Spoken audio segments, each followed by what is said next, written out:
दोस्तों स्वागत है आपका मेरे YouTube चैनल इंग्लिश बाबू पर। और आज मैं फिर हाजिर हूँ आपके साथ एक नई स्टोरी लेकर। और दोस्तों आज की इस स्टोरी के अंदर आपको कई सारे नए इंग्लिश के वर्ड मीनिंग सीखने को मिलेंगे। उसके अलावा यहाँ पर हम ग्रामर का स्ट्रक्चर भी सीखेंगे। और दोस्तों आज की जो स्टोरी है बहुत ही ज़्यादा इंटरेस्टिंग स्टोरी है, आपको सुनने में बहुत ज़्यादा मज़ा आएगा, प्लस यहाँ पर आपको सीखने को बहुत कुछ मिलेगा। तो दोस्तों आपसे रिक्वेस्ट है आप इसे बिल्कुल ध्यान से सुनें ताकि आप इसको बिल्कुल अच्छे से समझ सकें। तो चलिए दोस्तों आज की इस स्टोरी को हम शुरू करते हैं। और सबसे पहले ये जो आज की जो कहानी है हम इसका टाइटल देखते हैं। इस कहानी का टाइटल है the bear and Golu and Molu. क्या मतलब हुआ? बियर का मतलब होता है भालू, भालू और गोलू और मोलू। तो दोस्तों ये इस कहानी का शीर्षक है, टाइटल है। अब मैं इस कहानी को पढ़ना शुरू करता हूँ, आप बिल्कुल ध्यान से सुने ताकि आप हर वर्ड की मीनिंग को अच्छी तरह से सीख सकें। चलिए इसको शुरू करते हैं। Golu and Molu were fast friends. Fast friends का मतलब होता है बहुत पक्के दोस्त। तो जो गोलू और जो मोलू थे, ये दो लोगों के नाम हैं, गोलू एंड मोलू। गोलू और मोलू वर फास्ट फ्रेंड्स, वो बहुत अच्छे दोस्त थे। Golu was lean and thin. Lean का मतलब होता है एकदम पतला व्यक्ति। थिन का मतलब भी पतला होता है। लीन का मतलब होता है छरहरा, जिस व्यक्ति में बिल्कुल भी मोटापा ना हो। तो जो गोलू था वो काफ़ी लीन और थिन था, मतलब वो पतला दुबला था। वेयर एज, जबकि मोलू वॉज फैट, जो मोलू था वो फैट था, मतलब कि वो मोटा था। People in the village laughed at this combination. और जो लोग थे कहाँ पर? इन द विलेज, गाँव में। लाफ्ड, वो हंसा करते थे। एट दिस कॉम्बिनेशन, मतलब इस जोड़ी पर वो हंसा करते थे।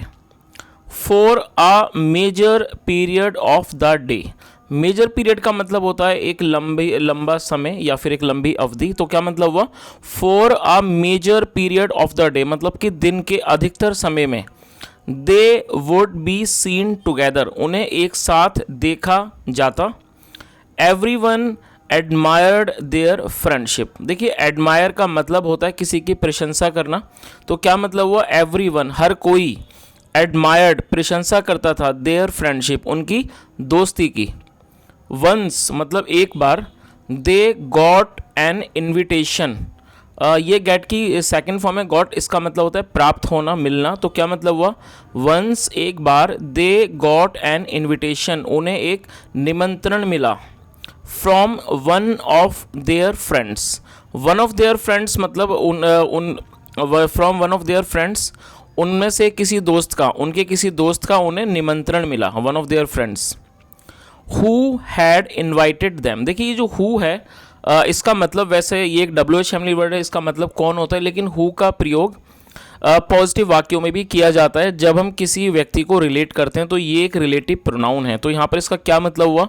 हु हैड इन्वाइटेड देम, जिसने उन्हें निमंत्रित किया था। टू अटेंड, शामिल होने के लिए। हिज सिस्टर्स मैरिज, अपनी बहन की शादी में, अपनी बहन की शादी में। आगे देखिए, the marriage was to take place.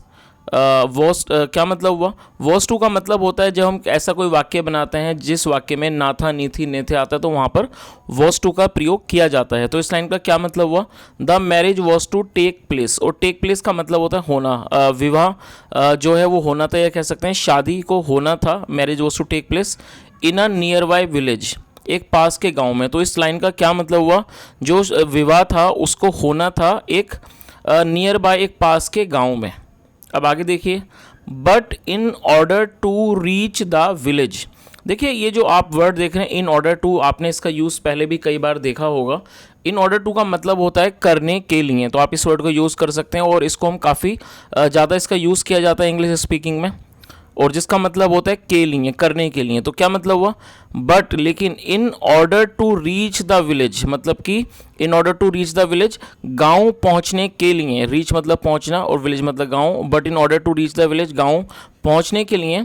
One had to pass through a forest. क्या मतलब हुआ? कि one had to pass through, और ये वन क्यों लगाया गया, देखिए मैं आपको इसका मतलब बताता हूँ। One had to pass through forest, मतलब कि वहाँ पास थ्रू का मतलब होता है होकर गुजरना।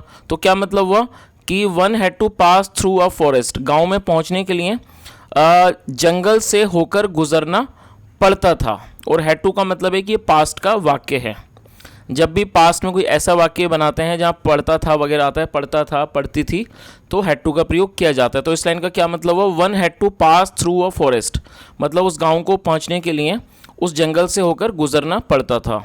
विच was full of wild animals like tigers and bears, क्या मतलब हुआ, विच वॉज फुल ऑफ, जो क्या पूरी तरह से भरा हुआ था, किससे, वाइल्ड एनिमल्स से। वाइल्ड एनिमल्स मतलब जंगली जानवरों से, जैसे टाइगर्स मतलब शेर और भालू, एक्सेट्रा। एक्सेट्रा का मतलब होता है इत्यादि।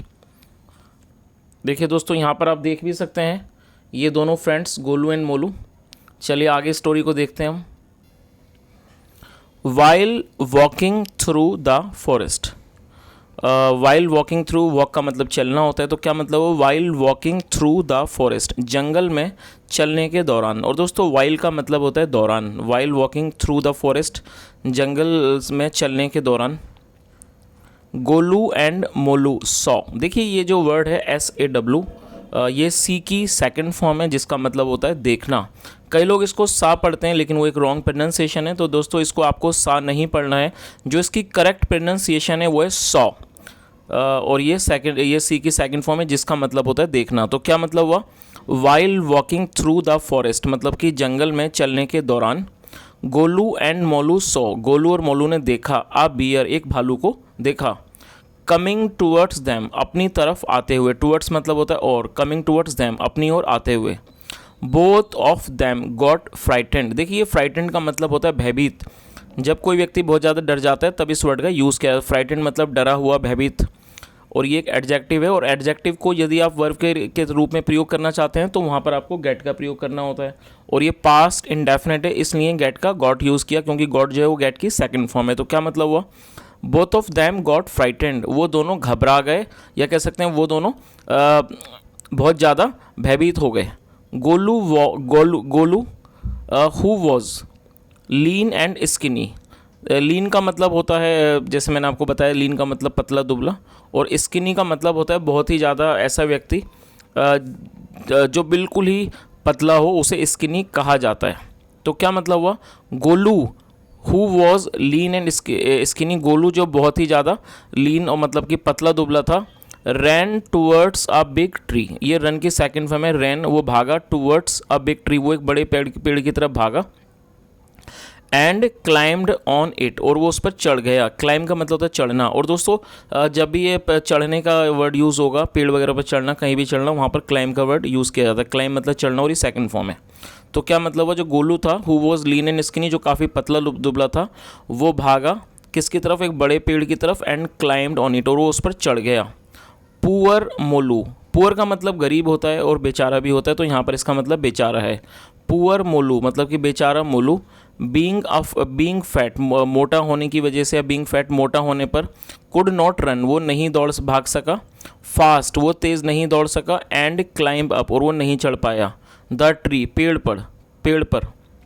बट लेकिन, he showed his presence of mind, ये शो की सेकंड फॉर्म है। शोड इसका मतलब दिखाना, लेकिन उसने दिखाई, क्या दिखाई, हिज प्रेजेंस ऑफ माइंड। देखिए दोस्तों, प्रेजेंस ऑफ माइंड इस वर्ड को आपने कई बार सुना होगा, मैं आपको बताता हूँ प्रेजेंस ऑफ माइंड का क्या मतलब होता है।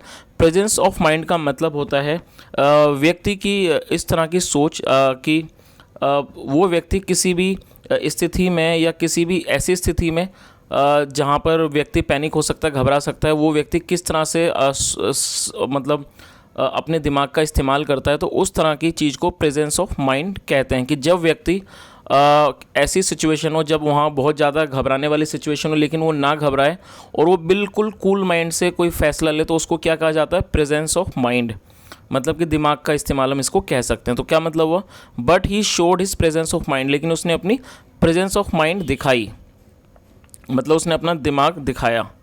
ही हैड हर्ड, उसने सुना हुआ था, ये हियर की थर्ड फॉर्म है, दैट की bears did not eat dead bodies, उसने क्या सुना हुआ था कि जो बियर्स हैं, भालू, वो नहीं खाते हैं क्या, डेड बॉडीज़, मतलब वो लाशों को, डेड बॉडीज़ मतलब जो लाश होती है उनको नहीं खाते हैं।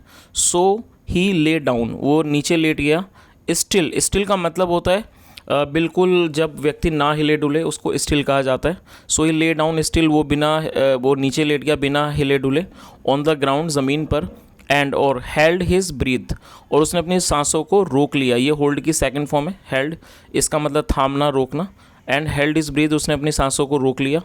फॉर ए वाइल, कुछ देर के लिए। फाइंडिंग हिमसेल्फ डेड, अपने आप को दिखाते हुए, क्या, डेड, मृत दिखाते हुए। The bear came near Molu, जो बियर था, भालू था, वो मोलू के नज़दीक आया। ग्रोलिंग मतलब गुर्राते हुए। ही स्निफ्ड, उसने सूंघा। एट हिज फेस, उसके चेहरे को सूंघा। At his face and body, और शरीर को। He took Molu to be a dead body, और उसे क्या लगा मोल की, he took Molu to be a dead body, उसे मोलू एक लाश की तरह लगा। एंड वेंट अवे, और वो दूर चला गया। देखिए आप यहाँ पर इस पिक्चर को भी देख सकते हैं कि जो भालू है उस मोलू को सूंघ रहा है, और शायद भालू को ऐसा लग रहा है कि ये कोई लाश वगैरह है, क्योंकि मोलू ने यहाँ पर अपनी प्रेजेंस ऑफ माइंड का इस्तेमाल किया। चलिए आगे देखिए। When the bear had gone away, जब वो जो भालू था वो दूर चला गया। गोलू क्लाइम्ड डाउन, गोलू नीचे उतरा। क्लाइम डाउन द ट्री, जो गोलू था वो पेड़ से नीचे उतरा।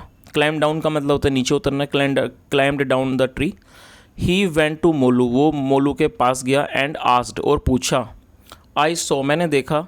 The bear talking to you, I saw the bear talking, मैंने बियर, मैंने मतलब भालू को आपसे, तुमसे बात करते हुए देखा। I saw the bear talking to you, मैंने देखा कि बियर तुमसे, भालू तुमसे बात कर रहा था। वॉट डिड ही से, उसने क्या कहा। टू यू, उसने तुमको क्या कहा। माई फ्रेंड, मेरे दोस्त। अब आगे देखिए। Don't call me a friend, मुझे दोस्त मत कहो। सैड मोलू, मोलू ने कहा। And that is what the bear also told me, and that is what the bear also told me, और जो बियर है, भालू है, उसने भी मुझे यही कहा। ही सैड, उसने कहा। डोंट ट्रस्ट गोलू, गोलू पर विश्वास मत करना। He is not your friend, वो तुम्हारा दोस्त नहीं है। Golu was very ashamed, ashamed का मतलब होता है शर्मिंदा होना, ये एक एडजेक्टिव है, आप इस वर्ड को नोट कर सकते हैं। तो क्या मतलब हुआ, Golu was very ashamed, Golu बहुत शर्मिंदा था। ही फेल्ट सॉरी, और ये फील की सेकंड फॉर्म है। ही फेल्ट सॉरी, उसे बुरा महसूस हुआ, या कह सकते हैं उसने खेद प्रकट किया। ही फेल्ट सॉरी, उसे बुरा महसूस हुआ। To have left his friend, अपने दोस्त को छोड़ देने का। अलोन, अकेले। When in danger, when in danger मतलब जब खतरा था, या ये कह सकते हैं कि उसे काफ़ी बुरा महसूस हुआ अपने दोस्त को खतरे में छोड़ देने के लिए।